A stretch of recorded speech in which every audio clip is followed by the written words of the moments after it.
নদীর ছোট মাছ রান্না করলে ভাতের চালটা একটু বেশিই দিতে হয়। এদিকে আমাদের নদীতে পানি শুকিয়ে গেছে, তাই ছোট মাছ আর বেশি পাওয়া যায় না। আসসালামু আলাইকুম সবাইকে, আশা করি সবাই ভালো আছেন। যে বা যারা আমার ভিডিওটি দেখছেন তাদেরকে অসংখ্য ধন্যবাদ। আজ এক ঝাঁক টুনটুনি পাখির বাচ্চা আনতে যাব। দেখে বুঝতেই পারছেন টুনটুনির বাচ্চা বলতে কাকে বোঝানো হয়েছে। যাই হোক, আজ আমাদের বাড়িতে রান্না হচ্ছে নদীর ছোট মাছ। আলু, পেঁয়াজ, টমেটো, কাঁচামরিচ এগুলো দিয়ে ছোট মাছ রান্না করলে খুবই ভালো লাগে। এদিকে নদীতে পানি শুকিয়ে গেছে, ছোট মাছ আমাদের এখানে এখন পাওয়াই যায় না বললেই চলে। হঠাৎ হাটে বাজারে পাওয়া যায়, তাও আবার অনেক দামে। এখানে সব উপকরণ একসাথে করে হলুদ, লবণ, মরিচ এগুলো দিয়ে তেল দিয়ে আমি হাতে মাখিয়ে নেব। ছোট মাছ রান্নাটা হাতে মাখিয়ে করলেই বেশি মজাদার হয়। আর তার সাথে শীতকালীন টমেটো। এই টমেটো যে কোনো খাবারকে আরও মজাদার করে তোলে।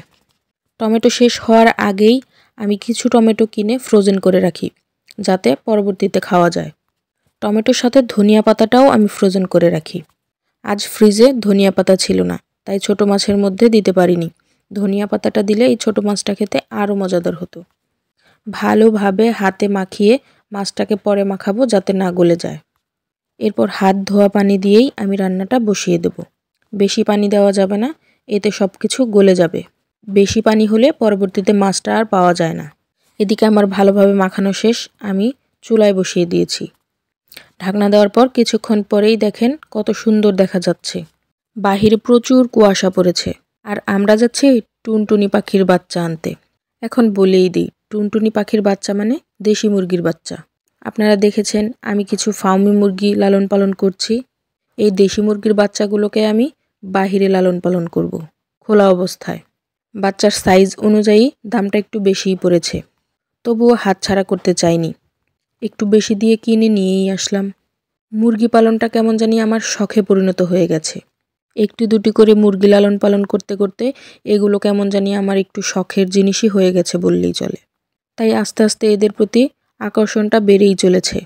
দেখতেই পাচ্ছেন কি সুন্দর লাগছে। এগুলো সবগুলো যখন আমার কাছে বড় হবে এবং আমি এদেরকে ডাকবো, তারা দৌড়ে ছুটে আমার কাছে চলে আসবে। সেই মুহূর্তটা ভাবলেই আমার কেমন যেন ভালো লাগে। আল্লাহ তাআলার কাছে দোয়া চাই এগুলো যেন সুস্থ সবল থাকে। সবাই মাশাআল্লাহ বলবেন। এগুলো তো আসলে দেখানোর জিনিস না, তবুও আপনাদের সাথে শেয়ার করছি। সবাই মাশাআল্লাহ বলতে কিন্তু ভুলবেন না। এগুলোকে ধরা একটু কষ্টই হয়ে যাচ্ছে। খাঁচার মধ্যে আটকানোর চেষ্টা করছে, কিন্তু এগুলো যাচ্ছেই না। সবাই আমরা চেষ্টা করছিলাম এই খাঁচাটার মধ্যে মুরগিগুলোকে আটকানোর জন্য। অবশেষে মুরগিগুলোকে খাঁচায় আটকানো সম্ভব হলো। তারপর তাড়াহুড়ো করে খাঁচার দরজাটা আটকানো হলো। একজন ভেতরে ঢুকে একটি একটি করে বাচ্চা ধরে আমাদের কাছে দিচ্ছিল। এগুলো নিয়ে আমরা বাড়ি চলে যাব এবং বাড়ি গিয়ে খাঁচায় আটকে রাখবো কিছুদিন। যে পর্যন্ত এগুলো পোষ না মানবে সে পর্যন্ত আমরা এদেরকে আটকে রেখে খেতে দেব। ফাইনালি আমাদের সবগুলো মুরগি ধরা শেষ। এগুলো নিয়ে এখন আমরা বাড়ি চলে যাব। সবাই মাশাআল্লাহ বলতে কিন্তু ভুলবেন না। আজকের মতো এই পর্যন্তই। আল্লাহ হাফেজ।